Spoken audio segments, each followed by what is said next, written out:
What up YouTube? It's your boy, Frankie Muniz, coming at you with another vlog. So make sure to take a fat dump right on that subscribe button.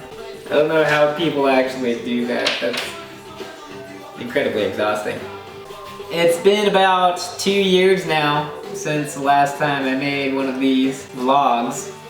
And well, a lot has happened in those 2 years. Figure I should give a little life update. As you can probably tell, we finished the subfloor on the house. You'll notice that Lexi is not in this video, and that's probably a good thing because it led to me meeting my soulmate. Everybody, I'd like you to meet Grandpa. He's the most handsome man in the world. He was born on 6/9/6969 and was sent back to the past to save the future. But the government captured him and wiped his memories. He likes long walks on the beach and invading Poland.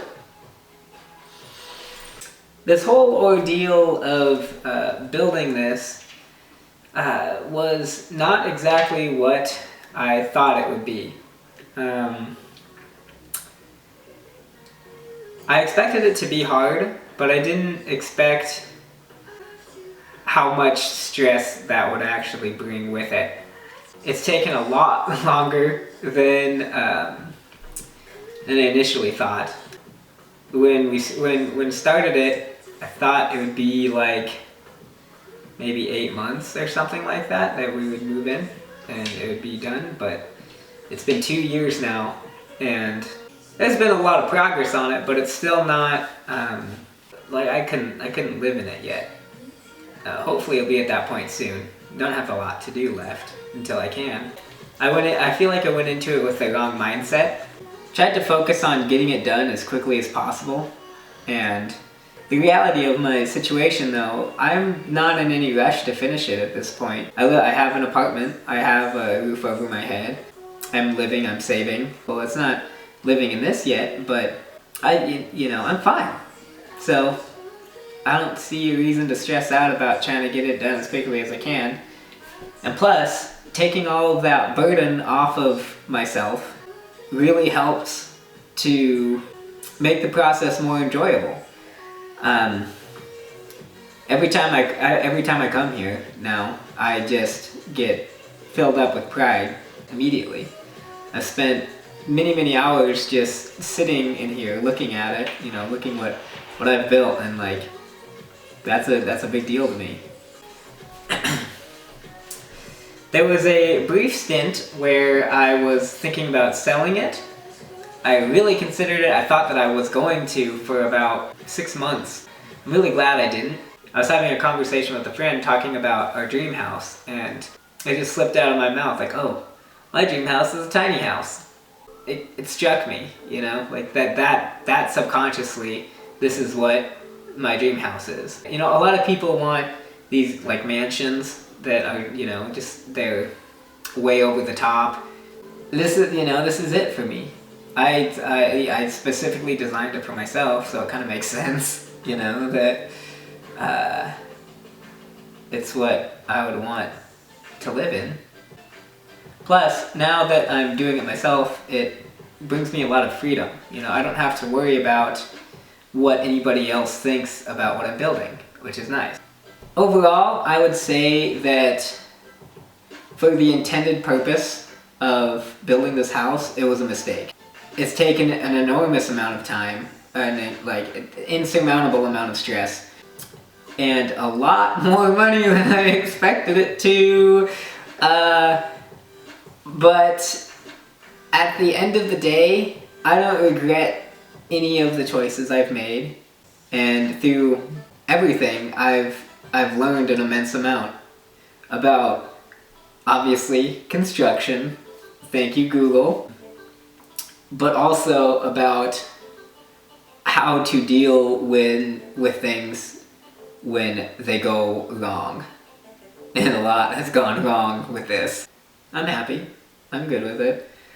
The only thing that I do regret, though, is the fact that over the past 2 years, I didn't record any of it. Because there were so many moments that I think back to that were so monumental to me, and I was like, I don't get to like reminisce on that as much, I guess. Like, I just feel, I don't know, I feel like there's a gap.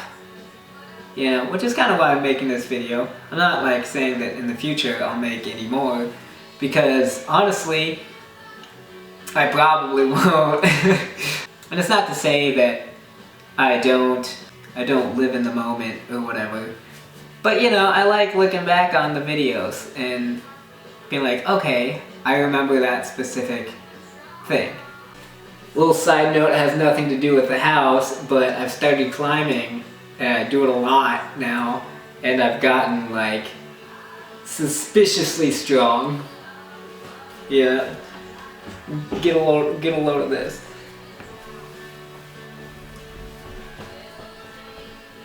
Like,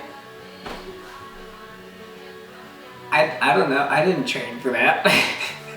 Well, that's just about everything I can think of me-wise that's happened. I lead a pretty boring life.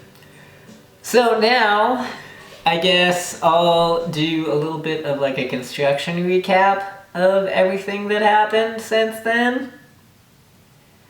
This is gonna be a really long video. Okay. I'm pretty sure that where we left off, we didn't even have the subfloor on. We put a bunch of insulation in those little holes and put the subfloor on top of it and bolted it to the trailer.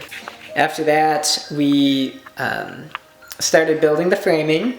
That was pretty freaking surreal, honestly, because I designed that. I made all of the framing in SketchUp beforehand. It was like a super complicated process to figure out how to do.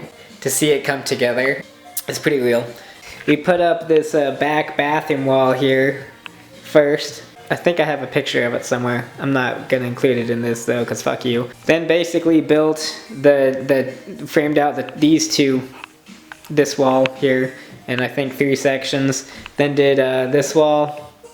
This wall here was definitely the most complicated to build because I had to put a massive beam over this part here to support the little, like the indent, the little hole there. It was very heavy. Like, we had to lift up like this whole section here, basically. And then we had to build a subframe in for the indent here, which was also kind of complicated. But it turned out hella fucking dope. At this point, it was getting pretty dang close to winter. So we were like stressing out mega, trying to figure out, you know, how to get this thing sealed because we didn't want like snow just laying on the subfloor and stuff like that. I didn't know how to frame a roof properly. So I tried to get a contractor in to do it for me. But as it turns out, it's kind of hard to find a contractor that's willing to do it. We had to go through a couple of people. All throughout that first fall, we had tarps like laid up over the framing, which was such a nightmare to deal with all the rain and stuff like that because it's next to impossible to get tarps to stay in place in this situation because it would rain and then like it would fall down a little bit because of the weight of the rain and then it would just like all coagulate in the same spot and then it would fall and it'd fall all over our subfloor and just made a massive mess. No fun. That was probably the most frustrating part of this whole process. By the time that we did get the roof, a contractor to do the roof, the framing itself, like the walls and stuff, they freaking moved. Like the walls moved, they settled and from the weight of the tarps, like the beams and stuff had to be like a couple of different lengths and we couldn't get them to be straight. It was a nightmare. Like that was probably the worst part of this whole process. It should be fine. I mean, the insulation down there might be a little bit soggy, but Our solution to the soggy insulation, basically once we got the sheathing on, to have a little electric heater running constantly in here. Who knows how well that worked. So after that, I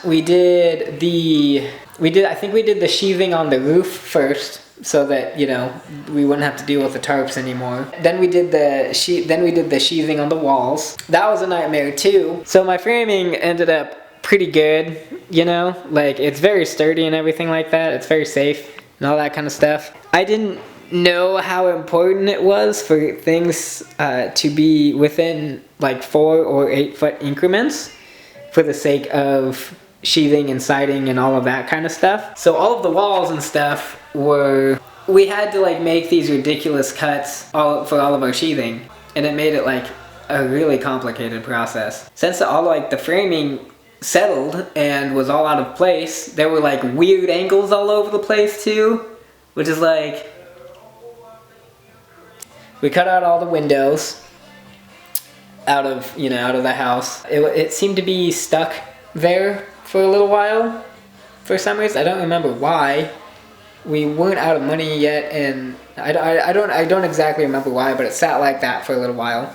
So yeah, we cut out all of the sheathing holes for the window and installed all of the windows, which was another like, whoa, this is a house, what? We have windows! And boy howdy, let me tell you, there's a lot of windows in here. Let's see, we have 1, 2, if you count the French doors, which kind of, 3, 4, 5, 6, 7, 8, 9, 10, 11, 12, 13. 13 windows.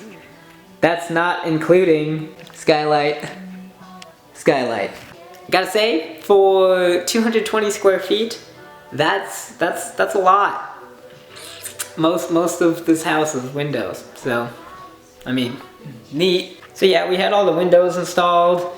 I remember standing right outside out in the corner over here. It's dark out, so I can't see it.